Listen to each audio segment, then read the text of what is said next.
7 everyday egg habits can create unnecessary health risks for adults over 65, and one of them may be in your refrigerator right now.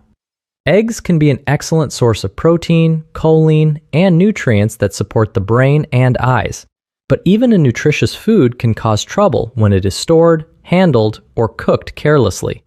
That matters more with age because foodborne illness tends to hit older adults harder. An infection that causes a younger person a few miserable days can lead to dehydration, hospitalization, or a harder recovery later in life. And an unsafe egg may look, smell, and cook normally. That is why your routine around eggs matters. I'm Dr. Evans, a physician focused on cardiovascular health and stroke prevention. On Ask Dr. Evans, I translate everyday health decisions into practical steps. Today, I am counting down 7 egg mistakes worth correcting after 65, starting with the less obvious ones and ending with the clearest food safety risks. At the end, I will also share 3 simple kitchen techniques. Before we begin, think about your usual breakfast. Are your eggs scrambled, hard cooked, poached, sunny side up, or something else? Put your answer in the comments. Now let's start with number 7. Number 7 is automatically throwing away every yolk. For years, many people were taught that the healthy way to eat an egg was to discard the yellow part and keep only the white.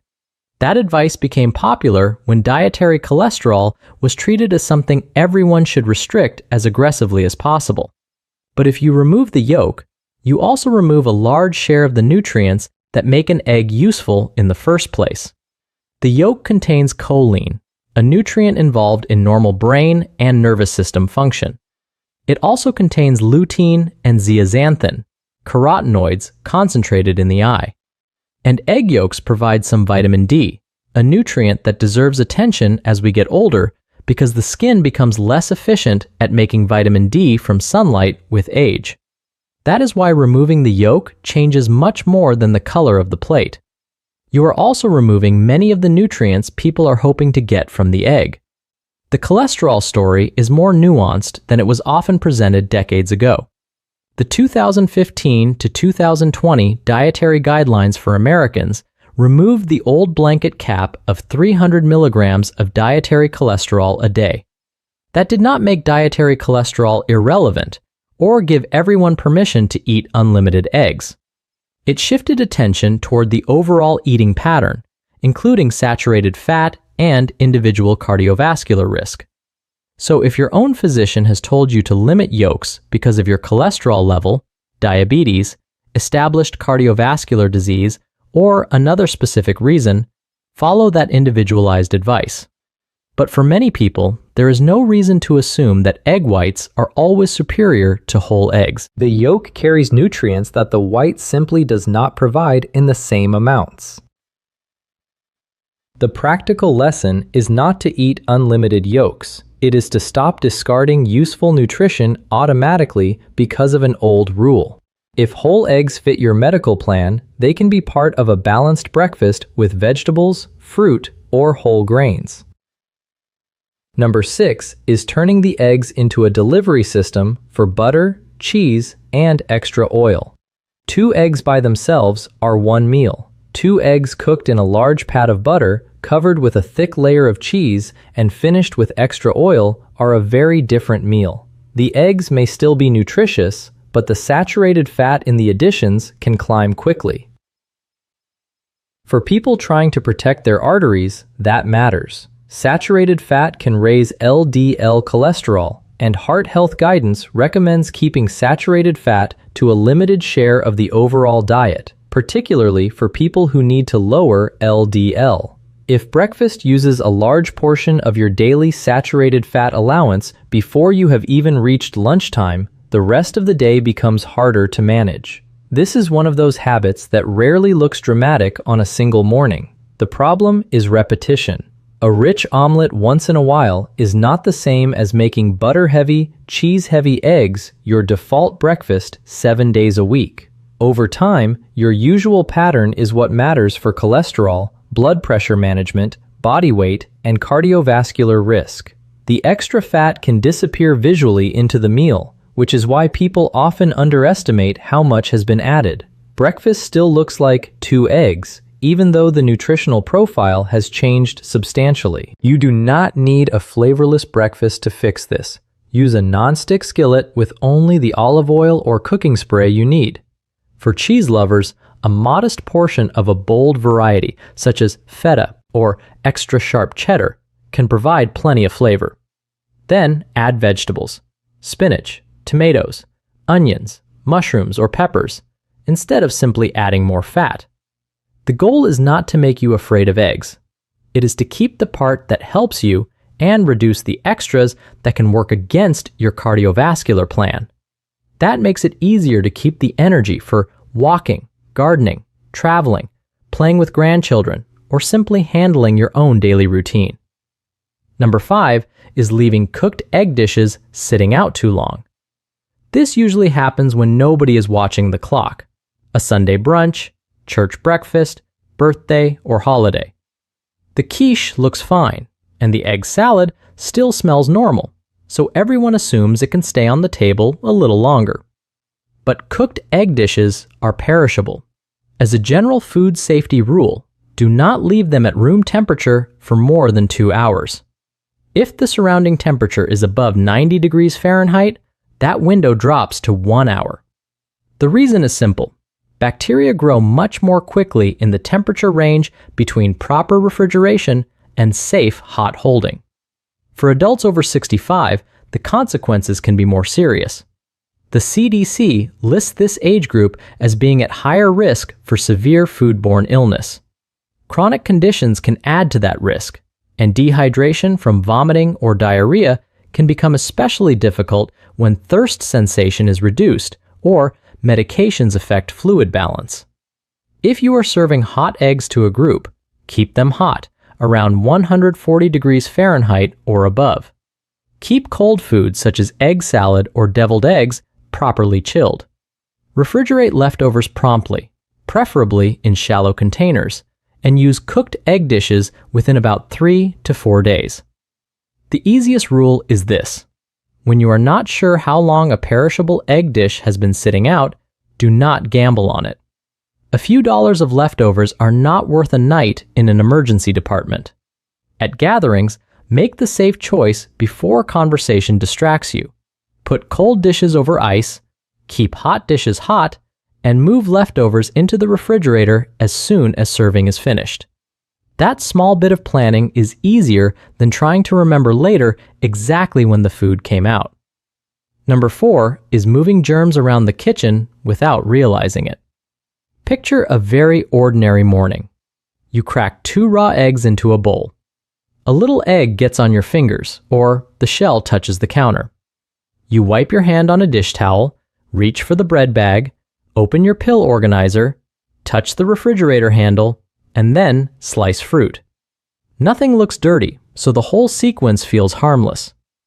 The problem is that raw shell eggs can carry salmonella. Contamination may be on the shell, and bacteria can also be present inside an intact egg. Once your hands, towel, countertop, utensils, or cutting board have been exposed, those surfaces can carry contamination to foods that will not be cooked before you eat them. This is why kitchen routines matter. After handling raw eggs, wash your hands with soap and water before you touch ready-to-eat food, medication containers, cabinet handles, or serving utensils. Wash bowls, forks, whisks, countertops, and other surfaces that contacted raw egg with hot, soapy water. Do not give a mixing bowl a quick cold water rinse and then use it for fruit. Do not crack eggs on a cutting board and immediately use that same unwashed board for bread or produce. You do not need a laboratory clean kitchen. You just need a clear break between raw eggs and ready-to-eat food. That protects you and everyone else at the table. If this kind of practical explanation is useful, tap the like button and subscribe to Ask Dr. Evans. It helps more people find the channel, and it tells me which everyday health topics are worth covering next. Number 3 is treating the date on the carton as meaningless, or, at the other extreme, treating it as a perfect safety test. This needs a little clarification because egg dating is widely misunderstood. A sell-by, use-by, or similar carton date can help with stock rotation and quality, but the date alone does not tell you whether an egg is safe to eat on a particular morning. USDA guidance notes that a sell-by date can pass, while properly refrigerated eggs may still be usable, so the printed date should be considered together with storage and handling. What matters most is the storage history. Were the eggs refrigerated promptly? Were the eggs kept consistently cold? Were they stored in the carton in the main compartment rather than the door? Is a shell cracked? Was the carton left warm for hours? Those details matter more than treating the printed date as a perfect safety boundary. The popular water test is also misunderstood. As an egg ages, its air cell becomes larger, so an older egg may stand upright or float while a newer one usually sinks. That tells you about age and quality, not whether salmonella is present. A floating egg is not automatically unsafe, and a sinking egg is not guaranteed safe. So use dates to rotate your food, but do not use them as your only safety tool. Put a new carton behind the older carton so you naturally use the older eggs first. Keep eggs cold. Discard cracked eggs you find in the carton, and if an egg has an unusual odor or appearance after you crack it, do not use it. Rotation sounds almost too simple to mention, but it removes one of the most common reasons people end up staring at two cartons and wondering which one has been in the refrigerator longer. For older adults, the bigger point is to remove guesswork.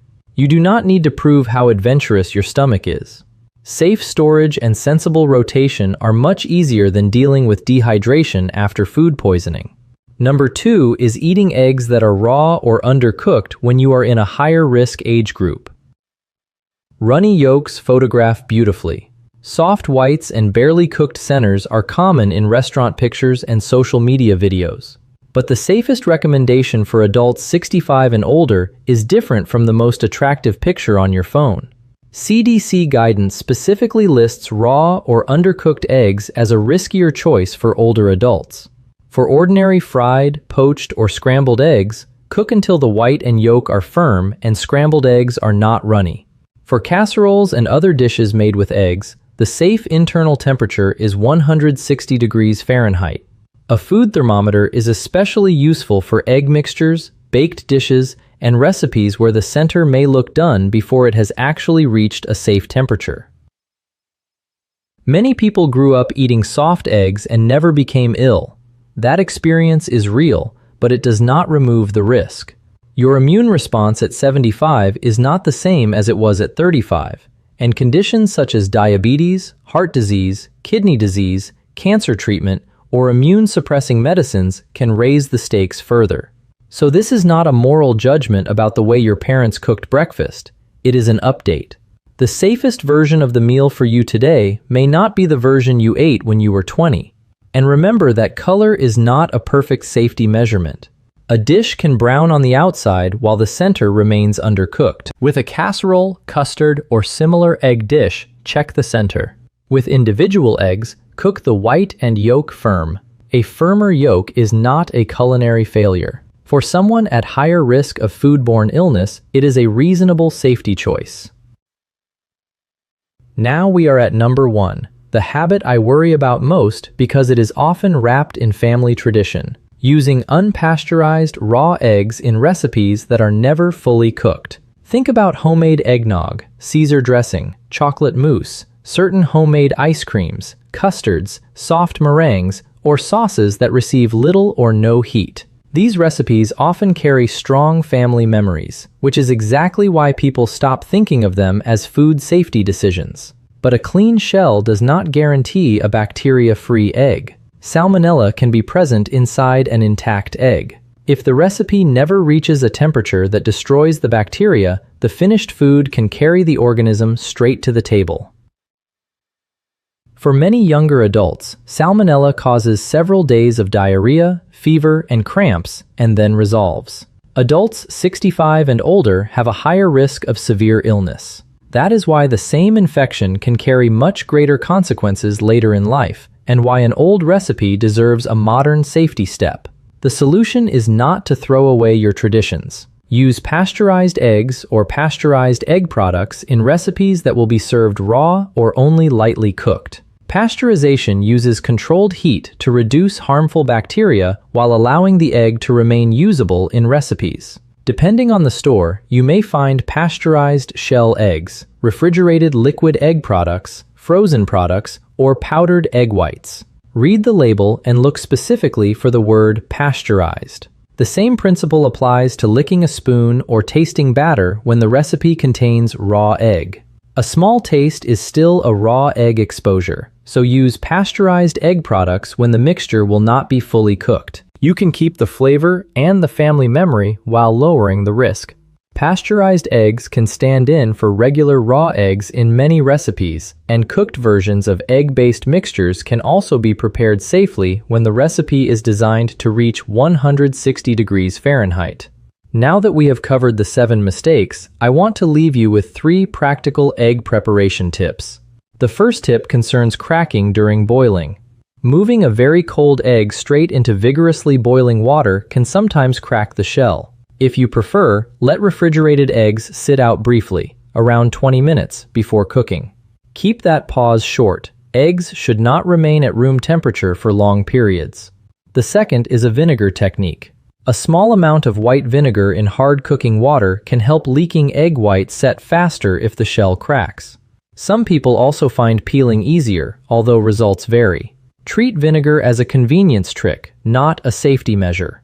Proper refrigeration, clean handling, and complete cooking still matter most. The third tip is to keep a pasteurized egg option in the house if you regularly make dressings, mousse, eggnog, homemade ice cream, or other recipes that are not fully cooked. That way, the safer ingredient is already available when you need it. You are much less likely to take a shortcut if the substitute is sitting in your refrigerator or pantry. This is especially useful around holidays, when familiar recipes come out quickly and people tend to cook from memory rather than stopping to reconsider every ingredient. So here is the main message. Eggs can be a nutrient-dense, convenient food after 60. They provide protein and nutrients that can fit well into a heart-conscious eating pattern. The 7 habits we have discussed are not reasons to fear eggs. They are reasons to handle them intelligently. Keep the yolk when it fits your medical plan instead of discarding it automatically.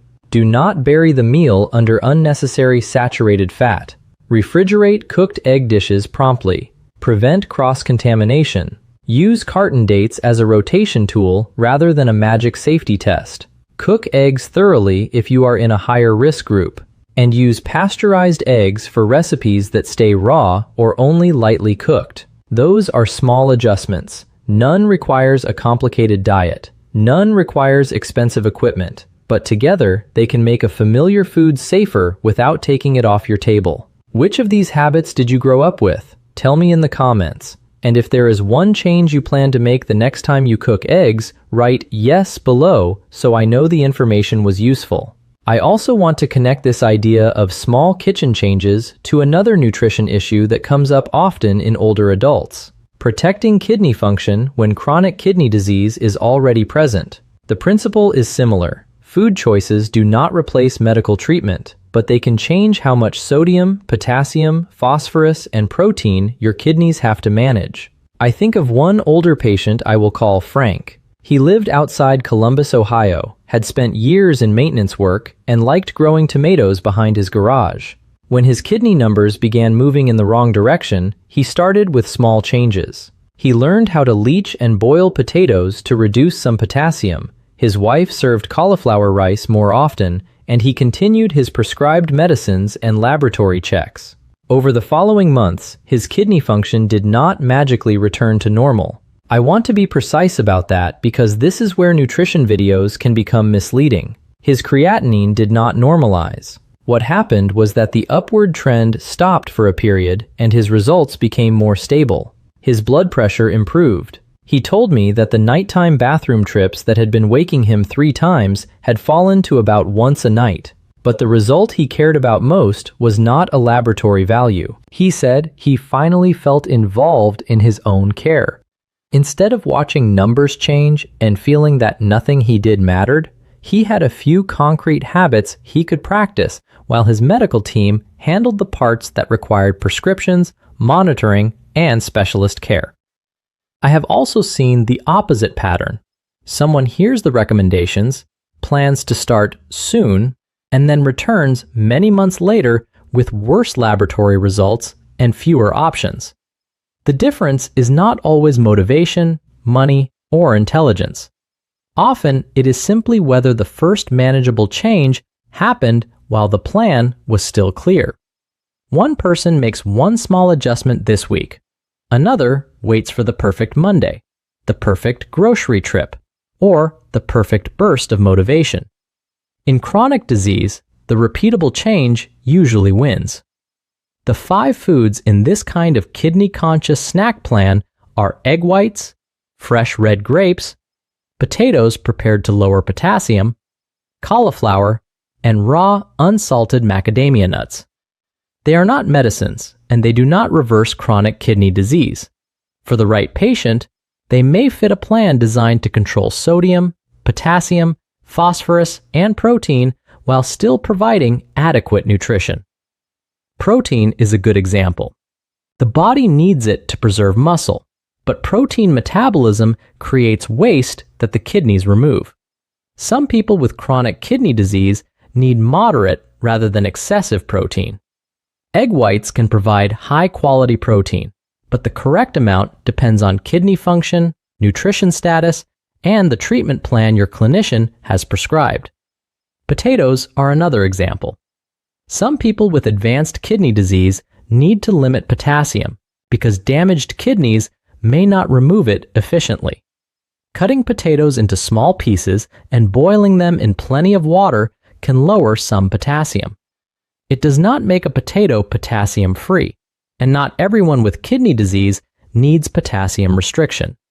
Blood tests guide that decision. Grapes and cauliflower can fit many kidney-conscious meal plans, especially lower potassium patterns. They also add whole plant foods and plant compounds often discussed in relation to inflammation. That does not mean they clean the kidneys or repair scarred filters, and I do not want to imply that they do. Macadamia nuts provide mostly unsaturated fat, which can support a heart-conscious eating pattern, and they can fit in a small portion when phosphorus, potassium, calories, and protein allow. Choose them raw or dry roasted and unsalted when possible, because extra sodium can make blood pressure and fluid control harder. Creatinine also needs careful language. It is mainly a marker used to estimate kidney filtration, and it is influenced by kidney function, muscle mass, hydration, recent meat intake, medications, and other factors. It is not a simple meter showing how hard your kidneys worked at one meal. A change in one result does not prove that a food healed or damaged the kidneys. What you can influence is the daily environment around kidney disease: blood pressure, blood sugar, sodium intake, medication adherence, and, when your clinician recommends it, potassium, phosphorus, and protein. Chronic kidney disease often reflects years of high blood pressure, diabetes, vascular disease, and aging. The useful question is, what can still be modified now? So, what can you do tonight if you're living with chronic kidney disease and your clinician has told you these foods are appropriate for your laboratory results? Start with a short grocery note. For the list, note a carton of eggs or pasteurized liquid whites, fresh red grapes, 2 potatoes, a head of cauliflower, and a small package of unsalted raw macadamias. That is enough. You do not need to buy an entire shelf of special products. The point of the list is that these are ordinary grocery foods. You can see them, measure a portion, prepare them in a familiar kitchen, and discuss them specifically with your kidney specialist or renal dietitian. Then choose one change rather than trying to rebuild every meal at once. For many people, a simple place to begin is the afternoon snack. If it fits your potassium and calorie goals, a half cup of fresh red grapes with a small portion of unsalted macadamia nuts may be easier to repeat than a complicated recipe. Consistency matters more than an impressive plan you abandon after 3 days. Next, learn the potato method. Cut or shred the potato, use plenty of water, boil it, and discard the cooking water. This can remove some potassium. If your renal dietitian has given you a specific leaching method, use that method, because preparation instructions can vary according to the amount of potassium reduction you need. Then, pay attention to sodium. Use herbs, pepper, garlic, vinegar, lemon, or a little olive oil instead of automatically salting these foods. On packaged foods, check sodium and scan the ingredient list for phosphorus additives, often identified by words containing phos. Most important, keep the medical appointments and laboratory checks that tell you whether the plan is actually safe for you. Know the numbers your clinician is following, including creatinine, estimated GFR, potassium, and phosphorus when those tests are relevant. Food choices are supposed to work beside medical care, not replace it. And this is the point where a YouTube video has to stop and your own care team has to take over. If you have stage 4 or stage 5 chronic kidney disease, if you are receiving dialysis, or if you have ever been told that your potassium runs high, do not make a major dietary change from this video alone. Potassium and protein targets may need to be adjusted very carefully. Too much potassium can disturb the heart's rhythm and can become life-threatening. Take the ideas to your nephrologist or a registered dietitian who works with kidney disease. Ask which foods fit your current laboratory values, what portion sizes are appropriate, and whether you should limit or increase protein.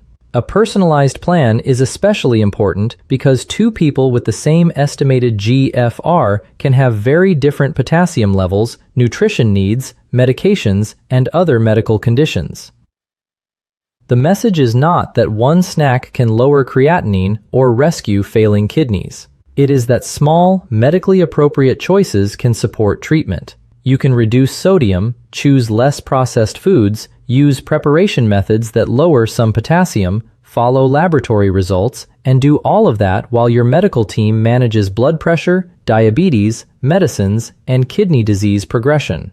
Your kidneys have filtered your blood every minute of your life. If they are now working with less reserve, the goal is not to demand a miracle from them. The goal is to reduce avoidable strain where you can and to use the medical care that protects the function you still have. Before you leave, choose one action you will actually take this week. Maybe it is buying pasteurized eggs for a raw egg recipe. Maybe it is moving eggs out of the refrigerator door.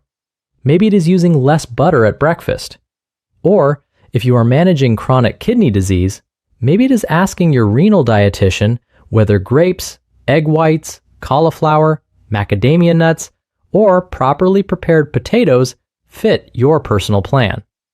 If this video answered a question that did not fit into a short office visit, tap the like button and subscribe to Ask Dr. Evans for more practical videos on cardiovascular health, stroke prevention, healthy aging, and everyday health choices. In the comments, tell me your age and what topic you want next. If you have chronic kidney disease and know your latest creatinine or estimated GFR, you can include it. But remember that one number never tells the whole story. This video is for general education only. It is not medical advice.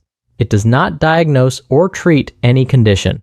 And it cannot replace guidance from a clinician who knows your history, medications, examination, and laboratory results. If you develop serious or rapidly worsening symptoms, seek appropriate medical care promptly.